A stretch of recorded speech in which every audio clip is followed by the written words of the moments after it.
మనకు సాంప్రదాయకంగా ఎన్నాళ్ళ నుంచో వస్తుంది. అదేమిటంటే శ్రావణ మంగళ గౌరి వ్రతం. కానీ ఈ ఆనవాయితీ అనేది అమ్మగారింట్లో 4 సార్లు చేసి, అత్తగారింట్లో 5వ సారి ఉద్యాపన అనేది చేస్తాం. ఇవి కూడా మన అమ్మవారింట్లో మనకు పట్టిస్తేనే, అలాగే అత్తగారింట్లో ఆనవాయితీ ఉంటేనే చేసుకోవాలి. కానీ ఈ పరిపూర్ణత, సౌభాగ్యం అనేది అందరికీ కూడా కావాలి. కొత్తగా పెళ్ళైన వారికి, ఆడవారికి ఏ స్త్రీ కోరుకోదండి తన పుణ్యస్త్రీగా ఉండాలి అని. కాబట్టి అలా పుణ్యస్త్రీగా తన జీవితం అనేది, ఐదోతనం అనేది, తన భర్త ఆయుష్ కోసం ఏ పూజైనా చేయడానికి రెడీగా ఉంటారు కదా. సో అలాంటి పూజే అండి ఇది. ఏమిటంటే శ్రావణ మంగళవారాలలో మనకు 4 వరాలు అయితే ఈ 2024లో వస్తున్నాయి కదా.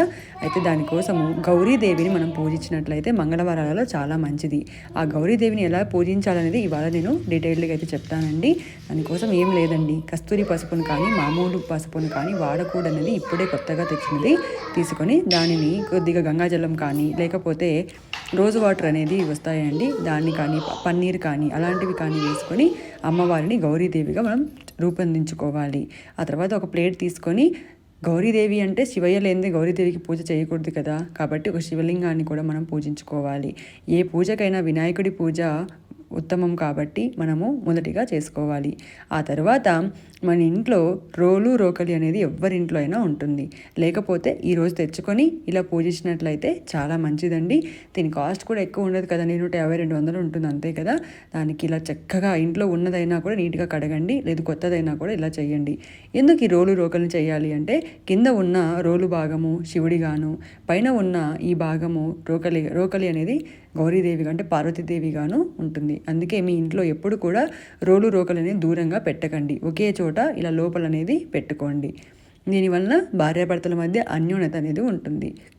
మీరు ఇలా ఈ మంగళవారాలలో ఇలా పూజించినట్లయితే ఈ రోలు రోకల్ని కూడా చాలా మంచిది. చక్కగా పసుపును పూసి కుంకుమ బొట్లతో అలంకరించుకొని ఈ పూజని, ఈ రోలు రోకల్ని కూడా మనం పూజించుకోవాలి. మనకి ఆన్లైన్లలో అలాగే ఇన్స్టా పేజ్లలో మంగళగౌరి సెట్ అనేవి వస్తాయండి. అంటే 4 రకాల రుబ్బురోలు అట్లా వస్తాయి కదా. మీషోలో కూడా చూశాను, అది 1500 అయితే ఉంది. మళ్ళీ మనం యూజ్ చేస్తామా అంటే మనకు తెలియదు, అంత డబ్బులు పెట్టాలని నాకు అనిపించలేదు. అప్పుడు అనిపించింది, మన ఇంట్లో ఉన్న రోలు రోకలు శివుడు పార్వతి కదా, మనం ఎందుకు ఇలా పూజించకూడదు అని. కాబట్టి ఇలా రోలు రోకలికి పూజించుకోవచ్చు. అయితే దీనికోసం ప్రత్యేకంగా పీఠం పెట్టాలి అంటే ఇలా ఒక ఎరుపు లేదా పసుపు వస్త్రానికి పరిచి దానిపైన ముగ్గును వేసి మనం దేవతా ఆహ్వానాన్ని పలకాలి. లేదు అండి ఇంట్లోనే చేసుకున్న పూజ గదిలోనే అంటే చక్కగా ఇలా ప్లేట్లో 3 దేవతా స్వరూపాలను తీసుకొని పూజ అనేది చేసుకోవచ్చు. రోలి రోకల్ని కూడా నేను అక్కడ పూజలో పెట్టుకుంటున్నాను. మీరు ఇది వంటగదిలో అయినా కూడా పెట్టి పూజించుకోవచ్చు. మనము ఆనవాయితీ ఉన్న వాళ్ళు అయితే కాటుకను తీసి, అంటే ఆముదం పెట్టి కాటుకను తీయాలి, ఆ తర్వాత గోరింటాకును పెట్టుకోవాలి, ఆ తర్వాత ముత్తైదువని పిలిచాలి, ఉపవాసం ఉండాలి. ఇలా చాలా నియమాలు అయితే ఉంటాయండి. వాయనం కూడా వేరేగా ఇవ్వాలి, ఆ వాయనంలో కొన్ని వస్తువులు కంపల్సరీగా ఇవ్వాలి, అలాంటివి అయితే ఉంటాయి. కానీ ఈ పూజలో అలాంటి నియమాలు ఏం లేదండి. పూజ చేసేంత వరకు కూడా ఉపవాసం అనేది, అంటే ఏమి తినకుండా ఉంటే పాలు లాంటివి తీసుకొని పూజ చేసుకోవచ్చు. ఏమి తినకుండా ఉంటే చాలు. ఆ తర్వాత మీరు ఏమైనా కూడా తినవచ్చు. అలాగే ఈ రోజున తప్పకుండా మనం పసుపు కొమ్ముల్ని అలాగే గాజుల్ని అమ్మవారి దగ్గర పెట్టుకోవాలి. ఆ గాజుల్ని మీరు ఈ శ్రావణ మాసంలో వేసుకోవాలి. ఇక్కడ పెట్టిన గాజుల్ని మీరు మళ్ళీ వేరే వాళ్ళకి, ముత్తైదువులకి తాంబూలంలో ఇవ్వకూడదండి. కేవలం మనం మాత్రమే ధరించుకోవాలి, ఇది గుర్తుపెట్టుకోండి. అలాగే ఇక్కడ పెట్టిన పసుపు కొమ్ములు మళ్ళీ దేవతా స్వరూపంకి అలాగే అష్టోత్తరంకి అలా వాడుకోవచ్చు. లేదు అనుకుంటే దాన్ని పసుపుగా కొట్టించి మీరే వాడుకోవాలి.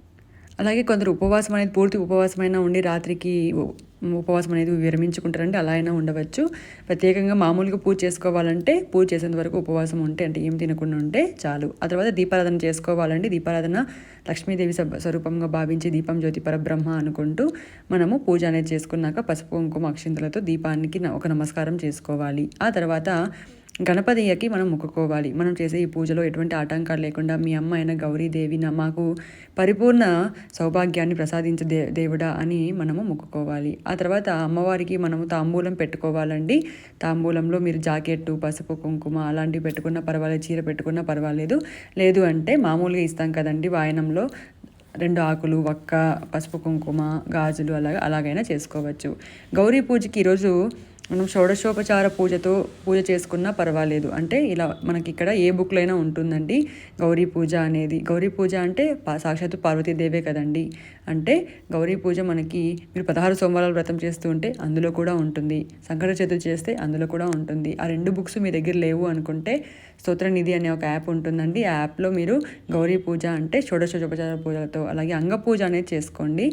పంచోపచార పూజ అయినా చేసుకోవచ్చు, లేదు షోడశోపచార పూజ చేయగలము అంటే అలా కూడా చేసుకోవచ్చు. అలాగే అమ్మవారికి మనము అష్టోత్తరం అనేది చెప్పుకోవాలండి. ఈ అష్టోత్తరం అనేది తప్పకుండా చెప్పుకోండి. అష్టోత్తరం అనేది చక్కగా మనం ఫస్ట్ శివయ్యకి చెప్పుకోవాలి. ఓం నమ శివాయ, ఓం నమ శివాయ అని. మనము తన భర్త అయిన శివయ్యని పక్కన పెట్టుకొని ఆమెకే మొదటి ప్రాముఖ్యత ఇవ్వకూడదు కదండి. ఫస్ట్ తన భర్త అయిన శివయ్యకి మనము మొక్కుకుంటే ఆ తర్వాత ఆమె కూడా మనకు పరిపూర్ణ సౌభాగ్యాన్ని అలాగే భార్యాభర్తల మధ్య అన్యోన్యతని వాళ్ళిద్దరు ఎలాగైతే ఉంటారో మనం కూడా అలాగే ఉంటాము.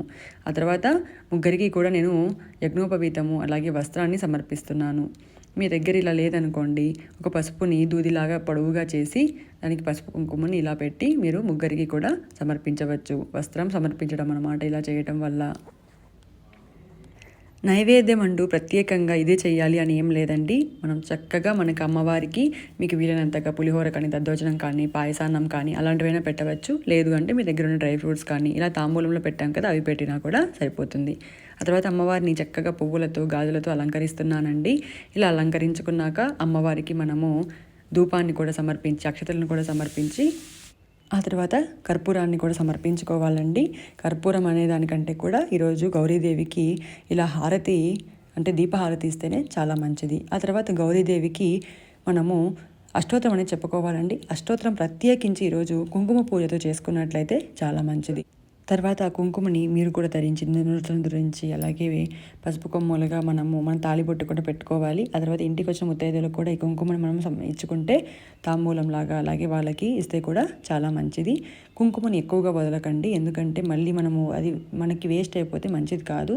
మనకి ఎంత కావాలో అంత చక్కగా వదులుకుంటూ చేసుకోవచ్చు. అయితే ఇలా కుంకుమ పూజతో పాటు మనం ఇంకా కొన్ని మిగిలింటాయి కదా అష్టోత్తరాలు, వాటితో కొన్ని చిట్టి గాజులతో మామూలు గాజులతో చేసుకోవాలి. ఇక్కడ మీరు ఉపయోగించే దేవతకి ఏ పూజకి మీరు ఇక్కడ ఉపయోగించే గాజులు కేవలం మనం మాత్రమే వేసుకోవాలి. కాబట్టి మనకి ఎన్ని అవసరమో అన్ని గాజులే పెట్టుకోవాలి. మిగిలిన గాజులు పక్కన పెట్టుకొని మనం తాంబూలంలో ఈరోజు సాయంత్రం వచ్చిన వాళ్ళకి ఇవ్వాలి. ఈరోజు చక్కగా కాళ్ళకి చేతులకి వీలైతే ముఖానికి కూడా పసుపు పూసుకోండి, చాలా మంచిది. అలాగే చక్కగా చీరను ధరించండి, లేకుంటే మంచి వస్త్రాలను ఉతికిన వస్త్రాలను ధరించి చాలా మంచిది. శ్రావణ మాసంలో వచ్చే 4 మంగళవారాలని ఇలా చేసుకోవటం వల్ల చాలా మంచి అనేది శుభ ఫలితాలని జరుగుతాయండి. తప్పకుండా వచ్చే ఈ 4 శుక్రవారాలు అలాగే 4 మంగళవారాలని తప్పకుండా లక్ష్మీదేవికి అలాగే మంగళగౌరి వ్రతంకి మంగళవారం రోజున, శనివారం రోజున వెంకటేశ్వర స్వామికి, సోమవారం రోజున శివయ్యకి ఇలా ప్రతిరోజు కూడా మనము ఈ శ్రావణ మాసంలో పూజించినట్లయితే అష్ట ఐశ్వర్యాలు అనేవి కలుగుతాయి. ఆ తర్వాత ఆ రోజు సాయంత్రం మీరు ఇంటికి ముత్తైదువుని పిలిచి తాంబూలంగా అయితే మీరు ఇవ్వచ్చు. వాయనంలో ఏమి ఇవ్వాలి అంటే మామూలుగానే అండి, ప్రత్యేకంగా ఏం పెట్టాల్సిన అవసరం లేదు.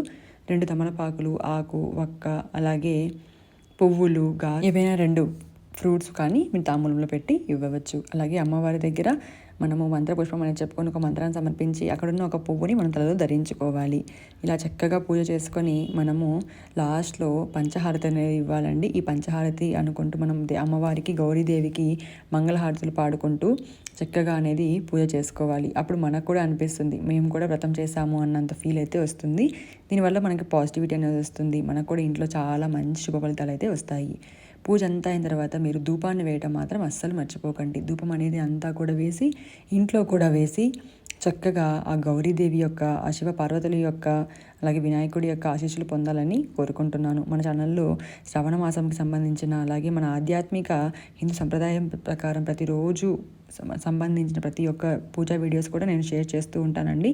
తప్పకుండా మీరు సబ్స్క్రైబ్ చేయాలి, అలాగే సపోర్ట్ చేయాలి, లైక్ చేయాలి, మీ ఫ్రెండ్స్ అందరికీ మీకు కావాల్సిన అందరికీ షేర్ చేసి అందరూ కూడా ఈ పూజను చేయాలని కోరుకుంటున్నాను. సర్వేజన సుఖినో భవంతు.